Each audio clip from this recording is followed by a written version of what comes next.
Item ಯಾವುದೇ ಇರಲಿ try ಮಾಡಿ ಆಚಿ ಚಿಕನ್ ಮಸಾಲಾ. ಸಿಎಂ ಆಗಿ ವಿಜಯ್ ಪ್ರಮಾಣ ವಚನಕ್ಕೆ 108 ಅಡ್ಡಿ. ಬಾಕಿ ಉಳಿದಿರುವ 2 ಶಾಸಕ ಬಲಕ್ಕಾಗಿ ವಿಜಯ್ ಪರದಾಡ್ತಾ ಇದ್ದಾರೆ. ಟಿವಿಕೆಗೆ ವಿಸಿಕೆ ಬೆಂಬಲ ನೀಡುತ್ತೋ ಇಲ್ವೋ ಅನ್ನೋ ಒಂದು ಪ್ರಶ್ನೆ ಇದೆ. ಮುಂದಿನ ಕಾರ್ಯತಂತ್ರಗಳ ಕುರಿತಾಗಿ ಚರ್ಚೆಗೆ ಟಿವಿಕೆ ಸಭೆಯನ್ನ ನಡೆಸ್ತಾ ಇದೆ. ಟಿವಿಕೆ ಪಕ್ಷದ ಕಚೇರಿಯಲ್ಲಿ ಶಾಸಕಾಂಗ ಸಭೆಗೆ ಸಿದ್ಧತೆ ಆಗ್ತಾ ಇರೋದು.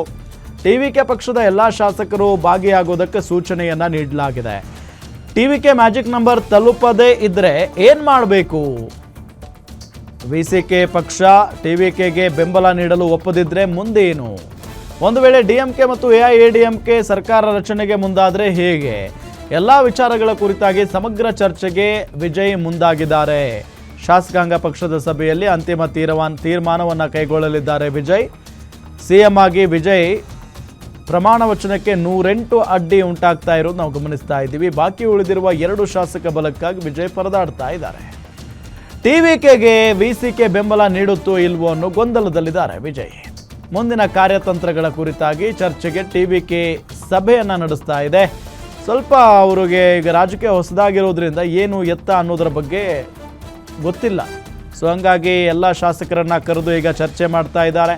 ಟಿವಿಕೆ ಮ್ಯಾಜಿಕ್ ನಂಬರ್ ತಲುಪದೇ ಇದ್ದರೆ ಏನು ಮಾಡಬೇಕು? ವಿಸಿಕೆ ಪಕ್ಷ ಟಿವಿಕೆಗೆ ಬೆಂಬಲ ನೀಡಲು ಒಪ್ಪದಿದ್ದರೆ ಮುಂದೇನು?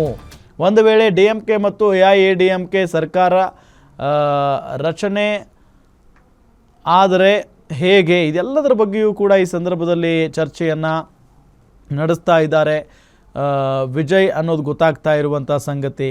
ಸೊ ಅವ್ರಿಗೆ ಒಂದು ರಾಜಕೀಯ ಅನುಭವದ ಕೊರತೆ ಇದೆ ವಿಜಯ್ ಅವರಿಗೆ. ಜೊತೆಗೆ ಅವ್ರ ಜೊತೆಗೆ ಬಂದಿರುವಂಥ ಗೆದ್ದಿರುವಂಥ MLAಗಳು ಏನು ಭಾಳ ಅನುಭವ ಇರುವಂಥವ್ರೇನಲ್ಲ.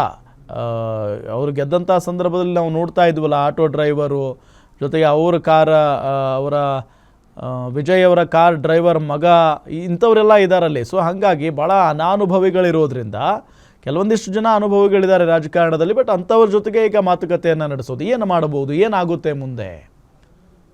ಸೊ ಹೆಂಗೆ ನಾವು ಬಹುಮತ ಸಾಬೀತುಪಡಿಸೋದು? ನಮ್ಮ ಬಹುಮತ ಸಾಬೀತುಪಡಿಸ್ತಿದ್ರೆ ಏನಾಗುತ್ತೆ? ಇದೆಲ್ಲದರ ಬಗ್ಗೆಯೂ ಕೂಡ ಚರ್ಚೆ ಮಾಡ್ತಾ ಇದ್ದಾರೆ.